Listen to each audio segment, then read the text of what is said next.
Buenas tardes, voy a hablar sobre médula ósea, específicamente el uso de la resonancia magnética para valorar a la misma, que se suele realizar focalizada en zonas donde haya sintomatología o donde se hayan encontrado hallazgos anormales en otros exámenes. Sin embargo, hay pacientes con sospecha de patología difusa de la médula en los cuales se utiliza resonancia de columna pelvis fémur proximal y dependiendo de esto se utilizan diferentes parámetros de resonancia.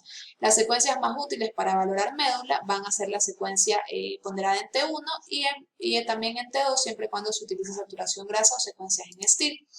En cuanto a la médula ósea en sí, recordemos que está compuesto de tejido esponjoso o hueso trabecular, también de médula ósea roja, la cual se compone principalmente de tejido hematopoyético, es decir, células precursoras de eritrocitos, granulocitos y trombocitos, y también tiene un estroma de soporte llamado reticulina.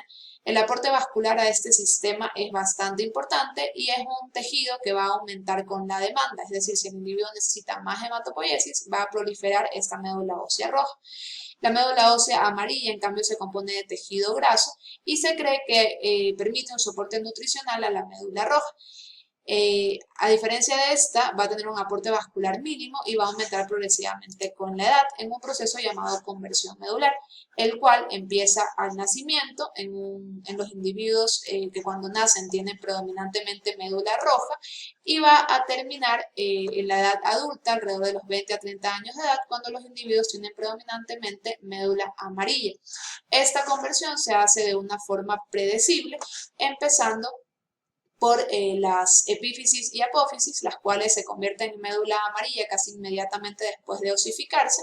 Posteriormente se convierte la médula amarilla la diáfisis. Después de esto las metáfisis distales y por último las metáfisis proximales. En cuanto a la distribución esquelética en sí, va a empezar por la parte más periférica del esqueleto apendicular y termina en la parte más central a nivel del esqueleto axial, es decir, empieza por manos y pies, continúa por antebrazos y piernas y termina a nivel de la parte más proximal de húmero y fémur. Eso es lo mismo que valoramos en una resonancia de médula normal. Primero tenemos que asegurarnos que la distribución sea normal dependiendo de la edad del paciente y posteriormente tenemos que ver que la intensidad de los componentes sea normal. Como sabemos, la médula amarilla está compuesta predominantemente de grasa, es decir, que se va a comportar en resonancia al igual que la grasa del tejido celular subcutáneo. Entonces vamos a ver la hiperintensa en el T1, como vemos aquí, y vamos a ver que en las secuencias con supresión grasa se suprime la señal y se convierte en hipointensa. El hueso trabecular, en cambio, lo vamos a ver como trabéculas óseas hipointensas y a veces podemos ver la cicatriz fisciaria. Y la médula roja, por último, va a ser la más importante de valorar y vamos a ver que tiene una señal intermedia en el T1 que no se suprime en las secuencias con supresión grasa. Esto es una de las cosas más importantes de valorar en la resonancia. Este tejido de la médula ósea roja siempre tiene algo de tejido graso y eso le da una señal intermedia. Es por esto que en el T1 siempre la médula ósea debe ser de una señal mayor que la del músculo o la de los discos intervertebrales. En el momento en que hay una patología se pierde ese tejido graso y este tejido de la médula roja se convierte va a tener una señal iso o hipointensa al músculo o a los discos. Entonces, eso siempre hay que tenerlo en cuenta.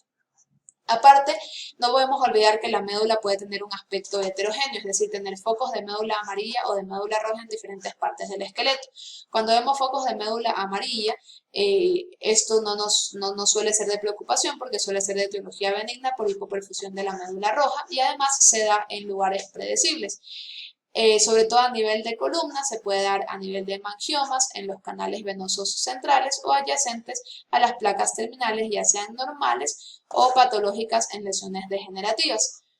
Cuando hay focos de médula roja, en cambio, esto suele ser más confuso, puede hacernos pensar en patología. En este ejemplo vemos una médula casi completamente amarilla, con estos focos bien definidos hipointensos, que nos pueden hacer pensar en enfermedad metastásica. Aquí se puede utilizar las secuencias en fuera de fase para ver si hay una supresión de la señal. Si hay una caída de la señal, como vemos en este ejemplo, podemos pensar que esto es médula ósea con presencia de grasa, es decir, médula ósea roja normal. También hay variantes de esta médula que pueden hacernos pensar en patología, pero tenemos que recordar que son normales. Como sabemos, las metáfisis proximales de húmero y fémur tienen de hecho médula ósea roja, pero también las epífisis pueden tener médula roja y es normal, siempre y cuando sean curvilíneas y subcondrales. Además, puede haber focos de médula roja yuxtacorticales dentro de la médula amarilla, lo que va a hacer que veamos estos focos centrales de médula amarilla con focos de médula roja periféricos. En cuanto a la patología, como vemos aquí hay diferentes formas de patología de médula. Yo les voy a hablar sobre los desórdenes proliferativos que se dan cuando hay una proliferación anormal de células que ya existen en la médula ósea. Estos pueden ser benignos o malignos y generalmente su distribución es difusa. Una excepción importante es el patrón focal del mieloma múltiple que ya vamos a ver más adelante. Hay que tener en cuenta que hasta el 20% de los casos puede tener una resonancia magnética normal, que se da sobre todo a inicios de la enfermedad, y es importante saberlo porque si nosotros vemos una resonancia normal, no podemos descartar al 100% que haya una patología. Y aquí lo que vamos a buscar básicamente es que haya anormalidades en la distribución o en la intensidad de la médula. Como vemos aquí, vemos una distribución anormal de médula roja con una señal que es hipointensa al músculo y a los discos. Y la importancia de la resonancia no va a ser decir específicamente cuál enfermedad tiene el paciente, sino más bien determinar que hay una enfermedad que es patológico y dirigir de esta forma dónde debe ser tomada la muestra de biopsia.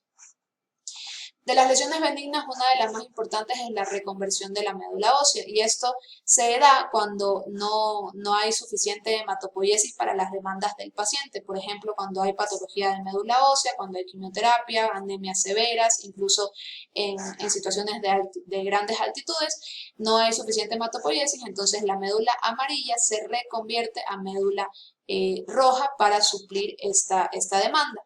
Y esto se hace asimismo de una forma predecible y completamente reversa a una conversión medular normal, es decir, va a ir desde axial a apendicular, desde proximal a distal, empezando por las metáfisis proximales, continuando las metáfisis distales y por último a la diáfisis. En algunos casos puede llegar a ser tan severo que la intensidad cambia de esta médula roja y se convierte en una señal iso o hipointensa al músculo, como vemos en este ejemplo de anemia de células falciformes.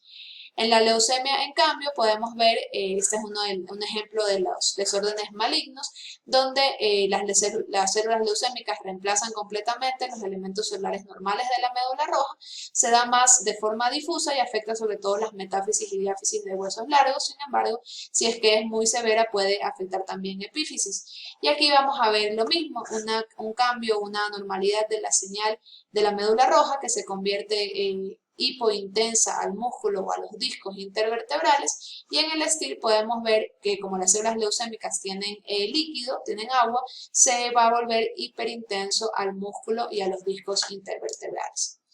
Hay un grupo de patologías llamadas gamapatías monoclonales, que son parte de los desórdenes proliferativos, donde estas se categorizan dependiendo de su severidad, pudiendo ser benignas, pero un porcentaje de este, hasta el 20%, puede cambiar a malignas. Las malignas son el mieloma múltiple, la amiloidosis y la macroglobulinemia de Waldenström. Y este cambio de benignidad a malignidad puede predecirse por ciertos aspectos de laboratorio, aspiración medular o resonancia magnética, que asimismo va a ser las mismas características, cambios en la distribución y en la intensidad de la médula ósea roja. El mieloma múltiple, que es una de las enfermedades más importantes a tratar, va a consistir en la proliferación anormal de células plasmáticas que causan destrucción trabecular y osteopenia. Y aquí en la resonancia vamos a ver el cambio o la normalidad de la intensidad de la médula roja que se vuelve iso o hipointensa al músculo. Como ya sabemos, en el TEO se puede ver hipo o hiperintensa y con el contraste puede haber un realce difuso de las lesiones. El mieloma tiene distintos patrones de presentación, pudiendo ser completamente normal o pudiendo cambiar de patrón dependiendo de la severidad. El de los menos severos van a ser lesiones focales, donde vemos focos de médula roja con intensidad anormal, isointensos a los discos, dentro de una médula amarilla. Esto no nos va a ayudar mucho en el diagnóstico porque nos podemos confundir con metástasis. Sin embargo, hay una variante importante que es el patrón en minicerebro, donde se hacen esas trabéculas óseas desde la periferia hasta el centro de la lesión, que es bastante específico de mieloma múltiple. De mayor severidad es el patrón variegado, donde hay pequeños focos dispersos en toda la médula amarilla, que le da esta apariencia de pimienta dispersa en la médula. Y por último, el patrón más severo es el patrón difuso homogéneo, donde hay un reemplazo completo de la médula amarilla por una médula roja patológica, donde vemos que es más hipointensa que los discos intervertebrales. Eso es todo, gracias.